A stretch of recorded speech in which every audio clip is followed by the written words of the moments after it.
I want to bring on Nebraska legend, a two-time national champ, a man who went from walking on to the University of Nebraska to being one of the first people to benefit from working his butt off in the weight room, learning from the master, Boyd Epley.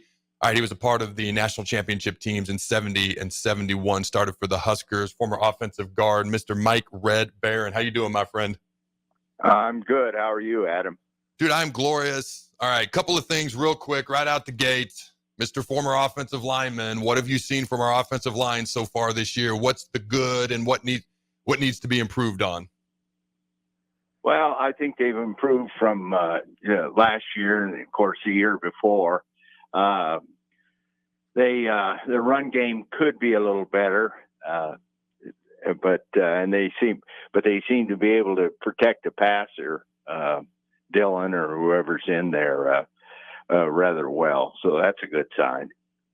So what do you think has made them better at pass protect? Like, what are they doing differently? What are they doing better? Are they passing off the stunts better? Are they keeping more guys into protection? Is it fundamental their techniques? What do you see?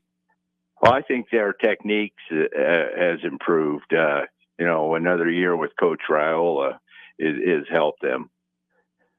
What about the run game? It doesn't seem like we're able to run the ball quite as well. It's kind of like we got better in one area, but couldn't quite maintain in the other, so to speak. What could they do better to knock people backwards, be more physical in the run game?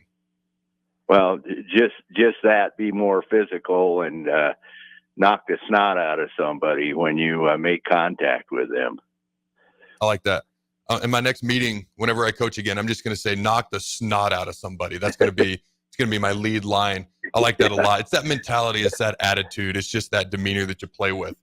All right, man. Be aggressive. Yeah. So you've been around Donovan Raiola, the offensive line coach, I would imagine, at least a little bit. What are your thoughts? What are your impressions of him so far? Oh, I like him. I think that, he's definitely improved the offensive line from what it was since he's been here. And he keeps after them. I mean, when they mess up, he's in their grill. And I like to see that. So, all right, you're one of the main guys, if not maybe the main guy who keeps us former players connected. You have an email list of Lord knows how many former players' emails, and when something's going on or something major, you update us all. So out of curiosity, and if you don't want to tell me, that's totally cool, but I'm curious, how many former players' emails do you have in this email list?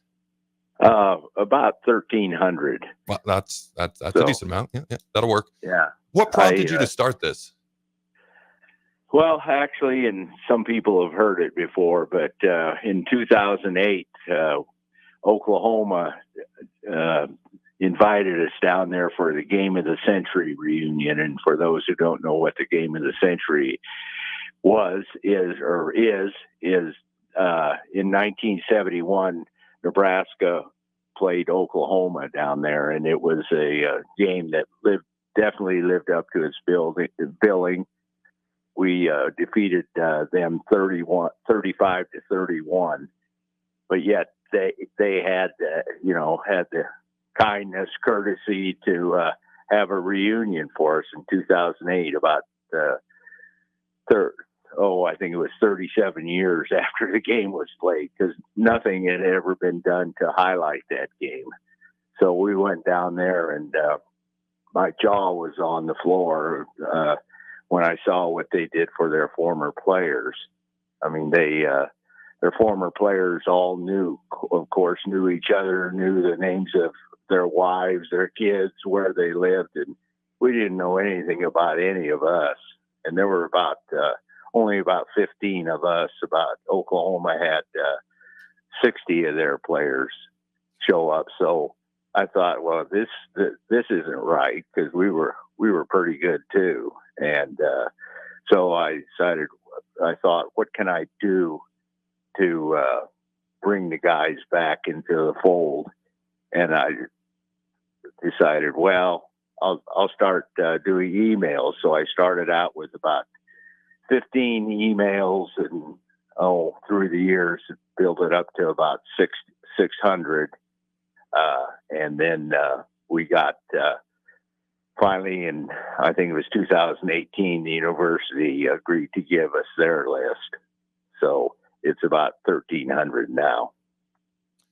So you do the email list, you do former players tailgates before the games on Saturdays, especially the home games. And I've seen you out there setting up tables and setting up everything.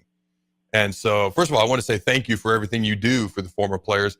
I do know you were a little bit frustrated with the previous regime, thinking, kind of feeling like they didn't exactly treat all former players exactly the way they should be treated. Fast forward to now. All right, how do you feel the progress in that department has been? It's been good.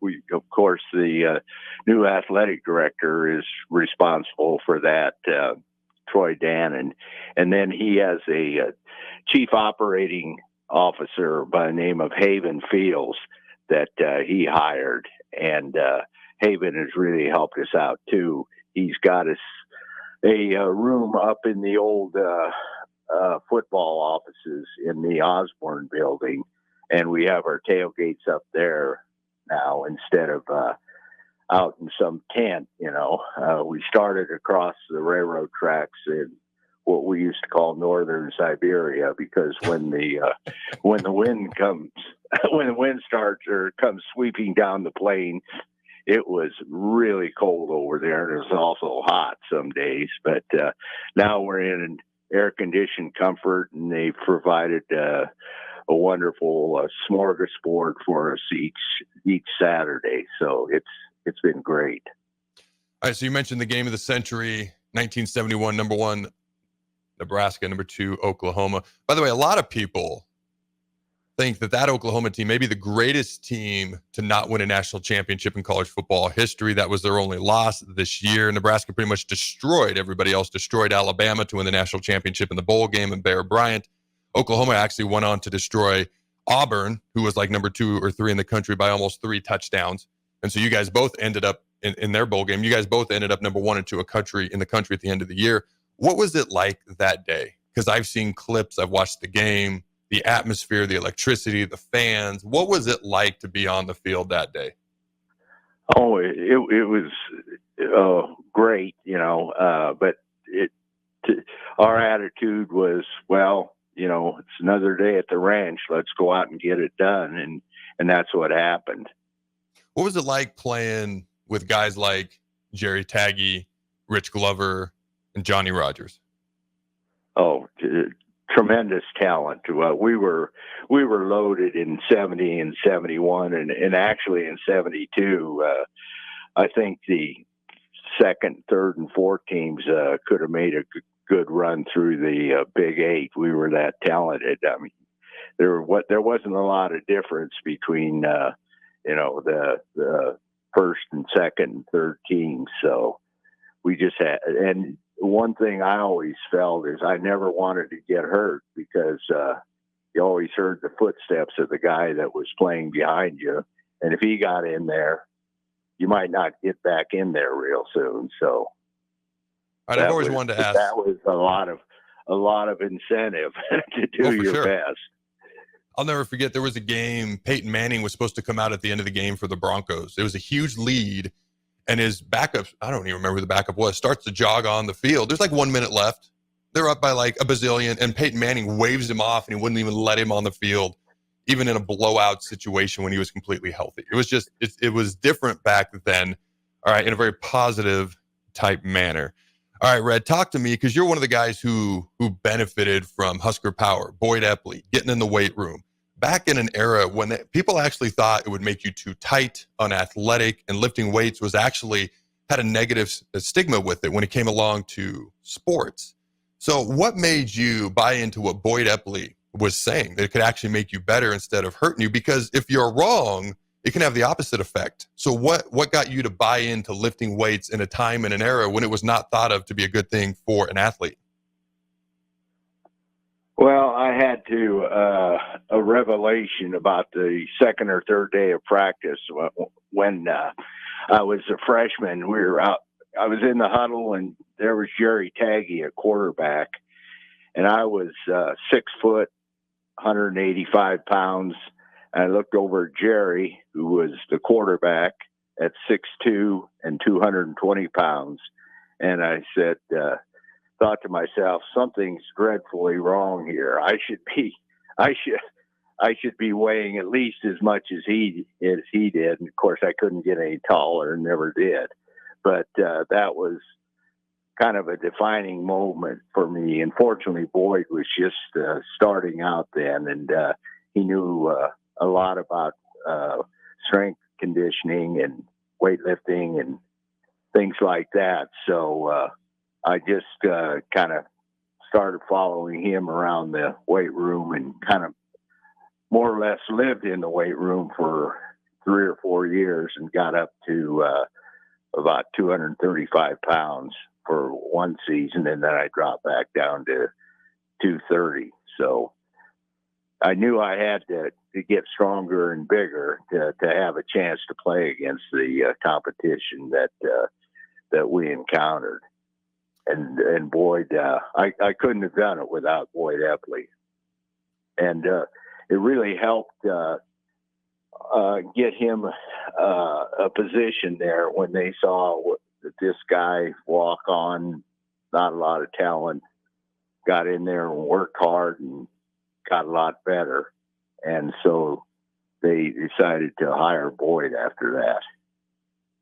Yeah, man, pretty inspirational story. Went from walk-on to two-time national champion, and one of the key cogs in keeping all of his former players connected. Here's something I've always wanted to ask somebody who played specifically, not just in the game of the century, but back when there were breakaway jerseys, tearaway jerseys, because I watched that game of the century, and I see Jerry Taggart's like entire shoulder pad exposed, and I see just gigantic holes in the jerseys.